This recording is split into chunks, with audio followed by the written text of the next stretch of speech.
और गली मोहल्ला आंकन में 3 बार पैसा ले लिया भाई। वह बेचारा सहायता हमारी घनी करी, सारी रिश्तेदारी सहायता करी है।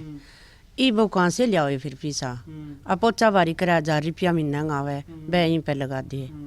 और 3 बच्चा आएंगे, स्कूल जाए, कभी कापी को नहीं, कभी किताब को नहीं, सरकारी स्कूलों में पढ़ा है। और बाकी जो 1000-1200 रुपये तीसरे दिन लगते हैं वो कहाँ से आते हैं? वो जैसे कुछ गांव वाले देते हैं, कुछ घर वाली काम करती है, झाड़ू पोछा करती है। अच्छा, झाड़ू पोछा करती है, उससे आ जाते हैं। नमस्कार, स्वागत आप सभी का केयर हरियाणा पे। मैं हूं आपके साथ रमेश जाखड़। डिंग मंडी में इस वक्त मैं मौजूद हूं और डिंग मंडी में एक परिवार के पास में जो बैठा हुआ हूं।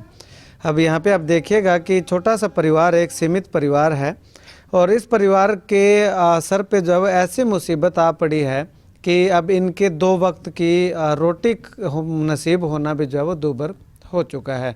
दरअसल अगर मामले की पूरी बात करूं तो ये एक युवा साथी है जो कि इस परिवार का कमाने वाला कह सकते हैं कि रीढ़ की हड्डी इसको हम कह सकते हैं इस परिवार की। अपना दिहाड़ी मजदूरी करके जैसे तैसे करके अपना मकान तो बना लिया, सर छिपाने की जगह तो बना ली, लेकिन उसके बाद कुदरत की ऐसी करनी हुई कि इस युवक के जो है वो इतनी गंभीर बीमारी, इतनी गंभीर समस्या हो चुकी है कि इसके दोनों गुर्दे जो है वो ख़त्म हो चुके हैं। हालांकि शराब के सेवन से ज़्यादा बताते हैं कि गुर्दे ख़त्म होते हैं, लेकिन इस युवक ने शराब का सेवन नहीं किया, लेकिन उसके बावजूद भी गुर्दे ख़त्म जो है वो बवासीर हुई। बवासीर से जो है वो ज़्यादा दिक्कत होने के कारण जो है वो लगातार 3 सालों से इसका जो है वो ट्रीटमेंट चल रहा है, बताया जा रहा है, और इसके दोनों गुर्दे ख़त्म हो गए। अब डायलिसिस जो है वो हर तीसरे दिन करवानी पड़ती है।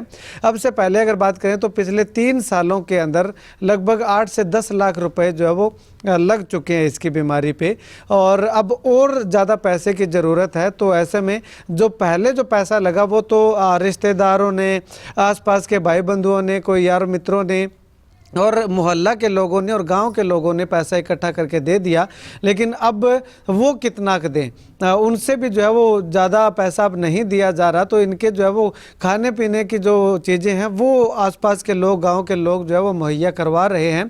तो ऐसे में इन्होंने मेरे से संपर्क किया कि आप हमारी एक वीडियो बनाइएगा, क्योंकि मांगना कोई आसान काम नहीं है। वही मांगता है जिसके पानी सर के ऊपर से निकल जाता है कि अब और कोई रास्ता नहीं बचा। इससे पहले भी जब आस पड़ोस के लोगों को बोला था तो तब जो है वो बिल्कुल क्रिटिकल हालत हो चुकी थी।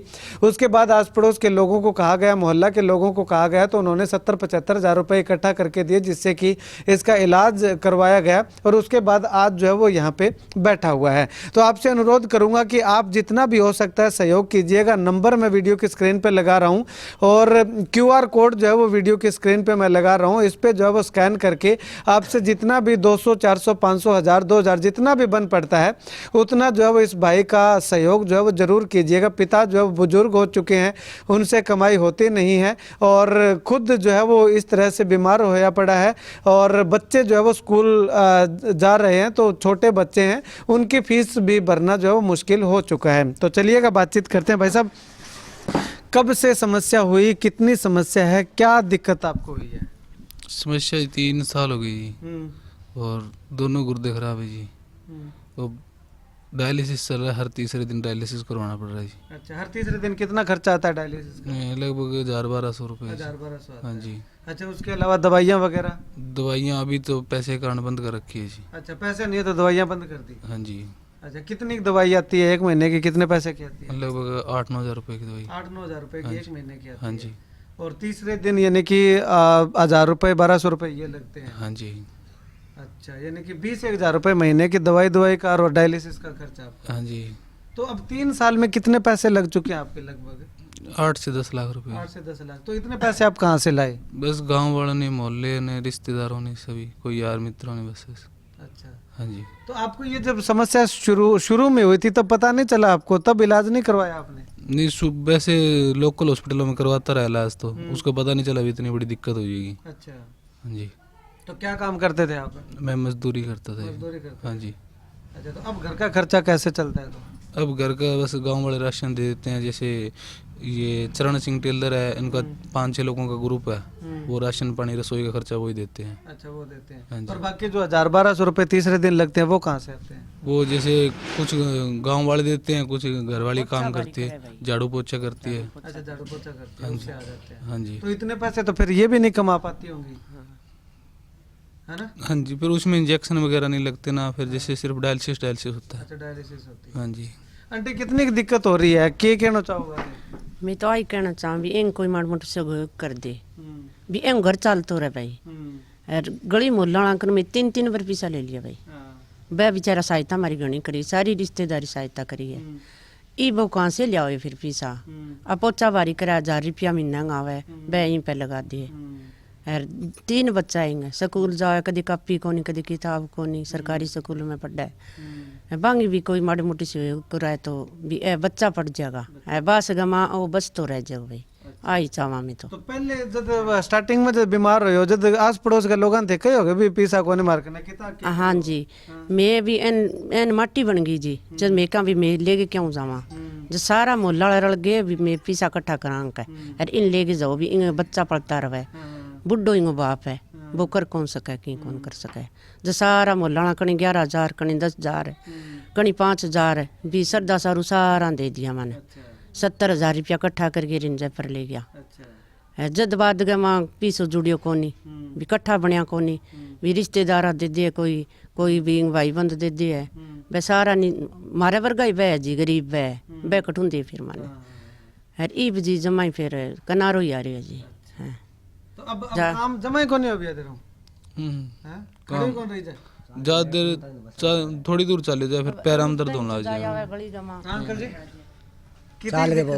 साल के लैट्रिन तक मसा जाओ इतना सांस चढ़ जाए। अच्छा। यार कोई माड़ मोटा मंडी में घूम जाए। 3 सालों में दिक्कत हो रही है। अच्छा, तो थारा भी दिक्कत हो रही होगी ज्यादा, अब घर खर्चो तो मुश्किल हो रही होगा। तो मारला टाबर भी किताब देवा जी ने जमा मजबूर है, फिर तो कदे 1000 लगाओ, कदे 2000 लगाओ, फिर मारे भी टाबर किताब देवा रोज की। मैं भी तो दिहाड़ी मजदूरी कर रहा हूं। भट्ठा काम करा जी, कदी चाल जाए कदी कौन चाल है। अच्छा, ठीक है।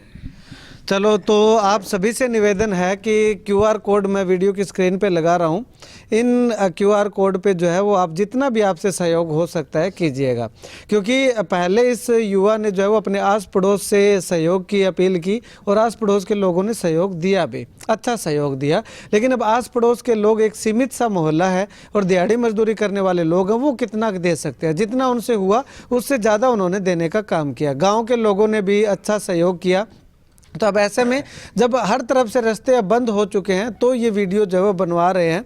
और आपसे भी अनुरोध है कि जितना भी सहयोग हो सकता है इस युवा का सहयोग कीजिएगा, जिससे कि हम एक युवा को जो है उसके बच्चों को पढ़ाने लिखाने में, उसका पालन पोषण करने में थोड़ा सा सहयोग, थोड़ा सा योगदान जो है वो ज़रूर दे सकें। इस वीडियो को जितना हो सकता है शेयर ज़रूर कीजिएगा। ऐसा नहीं है कि घर में काम कोई नहीं करता है। इसके पिताजी हैं वो दिहाड़ी मजदूरी थोड़ी बहुत करते हैं, लेकिन इतना ज़्यादा पैसा नहीं मिलता। इसकी घरवाली है वो लोगों के घरों में झाड़ू पोछा बर्तन साफ करने का काम करती है।